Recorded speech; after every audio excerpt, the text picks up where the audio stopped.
So surface area and volumes. So today what we are going to do is we are going to write all the formulas at one place, so that if you have forgot any formula which you have studied in class 9th or earlier classes, that will come back in your mind. So revise हो जाएगा आपका. So surface areas and volume.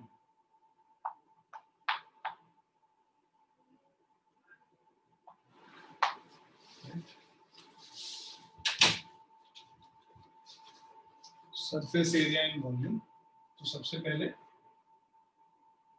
हम लोग start करेंगे cube से.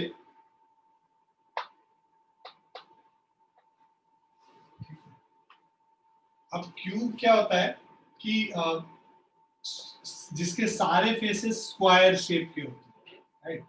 सो एक cube को अगर हम लोग बना लें,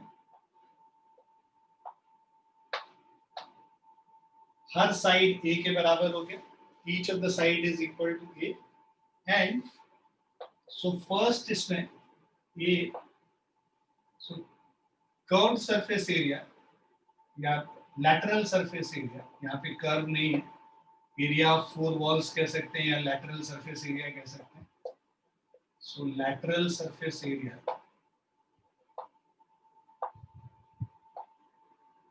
this is also known as area of 4 walls. Okay, area of 4 walls as in this area, this face, सामने वाला फेस, पीछे वाला फेस, दोनों साइड वाले फेस और आगे पीछे वाला फेस, उसको लैटरल सरफेस, लैटरल क्योंकि खड़ा है, चारों तरफ उसको कवर किए, उसको एरिया ऑफ 4 वॉल्स भी कहते हैं. जैसे हमारे रूम में 4 वॉल्स हैं, 1 2 3 4, है ना, एक हमारे पीछे, एक सामने, एक राइट साइड में, एक लेफ्ट साइड में. Area of 4 walls will be equal to, because 4 surfaces हैं, each of the surface is a square, so the area will be equal to 4a square, right? Now the second one is total surface area. Total surfaces में जो base है, bottom, और जो roof है, उन दोनों को भी एरिया को कैलकुलेट कर लेंगे. उन दोनों का एरिया a स्क्वायर और ऐड हो जाएगा. टोटल 6 सरफेस हो गए. सो 6 फेसेस हो गए, तो इसका टोटल सरफेस एरिया क्या हो जाएगा, 6a स्क्वायर हो जाएगा. उसके बाद volume of cube is equal to a cube होता है ना. So these are the 3 formulas which we'll be using.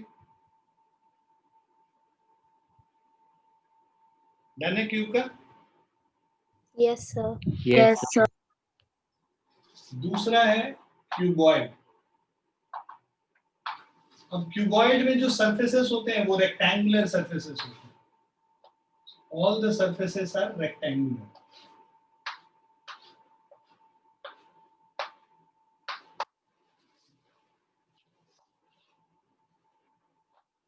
सो ये लेंथ हो गया, ये विड्थ हो गया और ये हाइट हो गया. लेंथ, ब्रेथ और हाइट हो गया. अब यहाँ पे अगर हम लोग को ए पार्ट लैटरल सरफेस एरिया निकालना है, मतलब area of 4 walls, lateral surface area of 4 walls हो गया, LSA हम लोग लिख रहे हैं शॉर्ट फॉर्म में.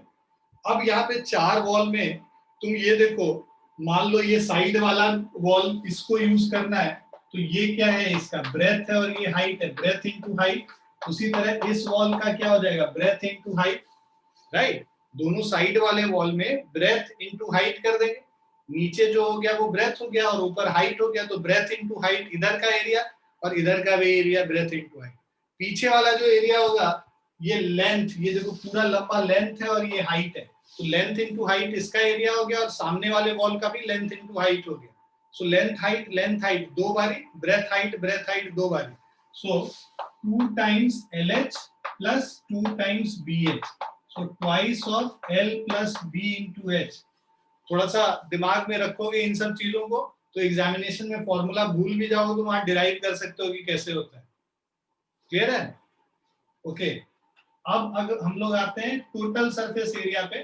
टोटल सरफेस एरिया जो है इसका क्यूबॉइड का, यहाँ पे देखो नीचे वाला एरिया और ऊपर वाला एरिया, बेस का एरिया लेंथ इनटू ब्रेथ होगा और टॉप का भी एरिया लेंथ इनटू ब्रेथ होगा. मतलब 2 टाइम्स इसमें ऐड हो जाएगा, 2 times LB plus BH plus LH. तो twice of length into breath, twice of breath into height and twice of length into height. तो इससे आपका टोटल सरफेस एरिया निकल जाएगा.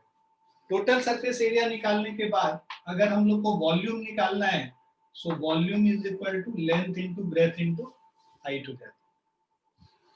क्लियर है बच्चों? Yes, sir. Yes, sir. Yes, sir.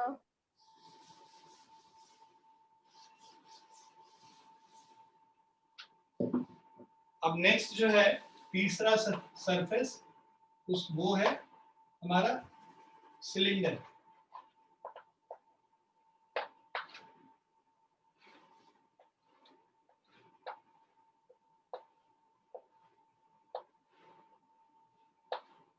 Radius r है, height h है. ठीक है. ये सिलेंडर हम लोग बनाते कैसे हैं बेसिकली, कि हमारे पास एक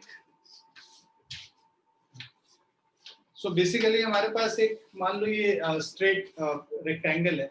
इस रेक्टेंगल को ऐसे फोल्ड कर देंगे, राइट, तो ये सिलेंडर बन गया. तो ये जो इस रेक्टेंगल का जो लेंथ है वो इसका सरकमफेरेंस बन जाता है. ठीक है. और जो इसका विड्थ है वो इस रेक्टेंगल का हाइट बन जाता है, इस सिलेंडर का हाइट बन जाता है. सो ये जो सरकमफेरेंस बनता है, सरकमफेरेंस किसी भी चीज का, सर्कल का 2 पाई r के बराबर है. सो जब अगर इसका एरिया निकालना होता है, लेटरल सरफेस एरिया, तो हम लोग क्या करते हैं, ये जो रेक्टेंगल का एरिया है is lateral surface area, rectangle का area is length into breadth, breadth को तुमने बना दिया हाइट, लेंथ को बना दिया 2 पाई r, तो इसका अब कर्व सरफेस एरिया, जो लेटरल सरफेस एरिया क्या हो गया, 2 पाई r into height h. Clear है? सो lateral surface area is 2 pi r into h. total surface area, इसमें क्या करो, पाई आर स्क्वायर और पाई आर स्क्वायर ऐड कर दो, मतलब टॉप और बेस का एरिया भी ऐड कर दो. तो 2 पाई आर स्क्वायर ऐड हो जाएगा, 2 पाई आर कॉमन ले लेंगे, r प्लस h, और जो इसका वॉल्यूम होगा that will be pi are square into h. ये वॉल्यूम है. क्लियर बच्चों? Yes, sir. Yes, sir.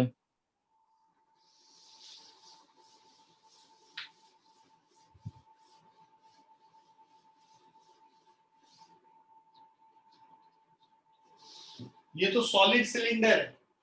Next आते हैं हॉलो सिलेंडर पे.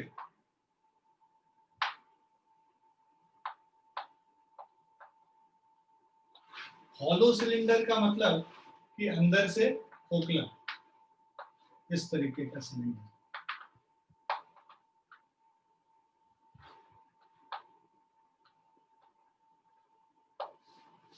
क्लियर? अब ये जो हॉलो सिलेंडर है, इसका अंदर का रेडियस r1 हो गया, बाहर का रेडियस r2 हो गया, राइट. अब अगर हमें यहाँ पे लैटरल सरफेस एरिया निकालना है तो दो लैटरल सरफेस एरिया होगा. एक अंदर का lateral inner curved surface area, अच्छा लैटरल सरफेस एरिया को नहीं, यहाँ पे हम लोग कर्व्ड सरफेस एरिया भी कहते हैं. ठीक है. क्यों कर्व्ड सरफेस एरिया? क्योंकि ये कर्व बना रहा है, इसका लैटरल सरफेस कर्व बना रहा है. सेम यहाँ पे दो कर्व्ड सरफेस एरिया होगा. अगर आप एक सिलेंडर बनाते हो, right, if you have made a cylinder, एक तो सरफेस बाहर दिख रहा है आपको और एक ये अंदर की तरफ सरफेस है, राइट. दोनों का एरिया सेम है, इनर कर्व्ड सरफेस एरिया, बाहर curved surface area. Area same कब होगा? जब इसका थिकनेस नेग्लिजिबल होगा, राइट. बट यहाँ पे क्या है, there is some thickness here, right. ये थिकनेस है कुछ, तो उसकी वजह से दोनों का एरिया अलग अलग होगा. तो इसको अलग अलग हम लोग करते हैं कि भाई इनर कर्व्ड सरफेस एरिया पहले निकालेंगे. Inner curved surface area 2 pi r1 into h हो गया, और outer curved surface area 2 pi r2 into h हो गया. क्लियर है बच्चों? अब हम लोग को सी पार्ट में टोटल सरफेस एरिया TSA अगर निकालेंगे तो भाई inner curved surface area, outer curved surface area, और उसके अलावा ये जो रिंग का एरिया है, ऊपर और नीचे दोनों साइड जो ये रिंग बन रहा है टॉप और बॉटम में, उसके एरिया को भी ऐड करेंगे. सो टोटल सरफेस एरिया में 2 pi r1 into h plus 2 pi r2 into h plus 2 times pi r2 square minus r1 square। भाई पाई r2 square minus r1 square एक रिंग का एरिया होता है, ऐसे ऐसे दो रिंग बन रहे हैं तो twice of pi r2 square minus r1 square हो गया। So inner curved surface area, outer curved surface area and area of the ring on the top and the bottom added together will give you total surface area. Is this clear? Clear बच्चों? Yes, sir. Yes, sir. D part आपको volume निकालने बोल रहा है। Volume किस चीज का? एक दो चीज यहाँ पे होगा, वॉल्यूम इसके मटेरियल का और दूसरा इसका कैपेसिटी। कैपेसिटी निकालना होगा तो ये जो अंदर खोखला पोर्शन बचा हुआ है, मतलब which is empty, that is the capacity of that. So capacity के लिए outer volume minus inner volume कर लेंगे, और वॉल्यूम ऑफ मटेरियल निकालने होगा तो बाहर के वॉल्यूम से अंदर का वॉल्यूम सब्ट्रैक्ट कर लेंगे। तो दो फॉर्मूले आएंगे यहाँ पे हमारे पास। So, पहला है volume of material is equal to outer volume means pi r2 square h minus pi r1 square h. Sorry, I'm so sorry. हाँ सही कर रहे। So volume of material is pi r2 square h minus pi r1 square h। pi और h common ले लो, r2 square minus r1 square। और second capacity of this, कितना इसके अंदर हम लोग सामान स्टोर कर सकते हैं, वो अंदर वाला जो वॉल्यूम होगा उसी के बराबर होगा, पाई r1 स्क्वायर h। क्लियर है? Hollow cylinder Yes, sir. Yes, sir. लिख लिया सबने? Yes, sir.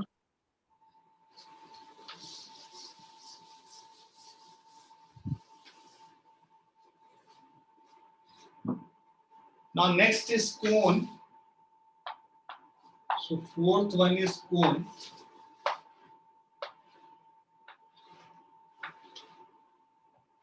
cone के केस में ये रेडियस है, ये हाइट है, और इस वाले जो सरफेस है इसको स्लैंट हाइट हम लोग कहते हैं। सो पहला फॉर्मूला स्लैंट हाइट निकालने का, ये फॉर्मूला पाइथागोरस थ्योरम से यूज कर लेते हैं, r square plus h square, क्योंकि ये 90 डिग्री है। Second, curved surface area is pi R L.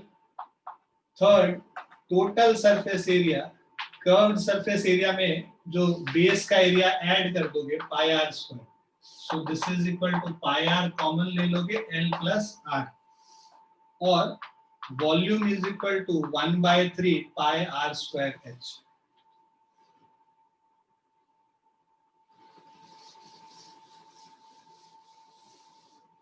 Please लिखते जाओ, लिखोगे एक जगह लिखा हुआ रहेगा तो तुमको याद भी रहेगा। वैसे कोन के बाद अब हम लोग आ जाते हैं हेमिस्फीयर पे, या स्फीयर पे पहले आ जाओ।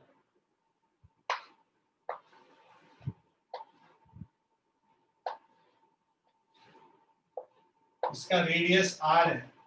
पहला देखो, इसमें curved surface area is equal to total surface area. क्यों? क्योंकि पूरा ही कर्व है, तो टोटल सरफेस एरिया और कर्व्ड सरफेस एरिया बराबर होगा, that will be equal to 4 pi are square. और दूसरा, volume is equal to 4/3 pi r cube.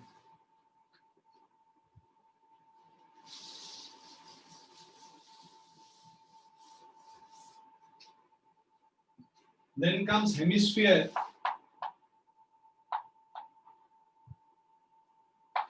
Hemisphere is, यहाँ पे जो कर्व्ड सरफेस एरिया है, मान लो रेडियस r है, curved surface area is half of this 2 pi are square. लेकिन यहाँ टोटल सरफेस एरिया में ना ये एरिया को भी ऐड कर लेंगे, तो curved surface area 2 pi are square हो गया, और 1 पाई आर स्क्वायर ऊपर के सर्कल का ऐड कर देंगे, सो टोटल सरफेस एरिया यहाँ पे हमारा 3 पाई आर स्क्वायर हो जाता है। और volume is equal to half of the volume of this, तो ये 4/3 था, ये 2/3 पाई आर क्यूब हो जाएगा। क्लियर बच्चों? Yes, sir. उसके बाद एक लास्ट हॉलो हेमिस्फीयर करेंगे।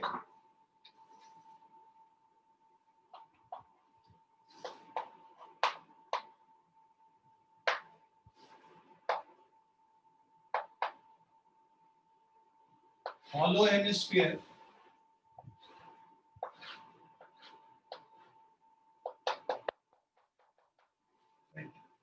अंदर का रेडियस है r1 और बाहर का रेडियस है r2। So A part curved surface area, inner curved surface area निकाल लो पहले। Inner curved surface area is 2 pi r1 square. B part outer curved surface area is 2 pi r2 square. और total surface area, एक ring का area, ये वाला जो ring है इसका एरिया एड अप कर लेंगे इनर और आउटर में, मतलब 2 pi r1 square 2 pi r2 square plus pi times r2 square minus r1 square. D part volume निकालना है इसका, वॉल्यूम भाई उसी तरह से होगा, कैपेसिटी और वॉल्यूम ऑफ मटेरियल दोनों अलग अलग निकालेंगे। तो वॉल्यूम ऑफ मटेरियल निकालेंगे जिससे ये बना है। सो this is 2/3 pi r2 cube minus r1 cube. और इसी का यहाँ पे लिख दे रहा हूं मैं, कैपेसिटी अगर हम लोग को निकालना है, so capacity is equal to 2/3 pi r1 cube. ठीक है? Yes, sir.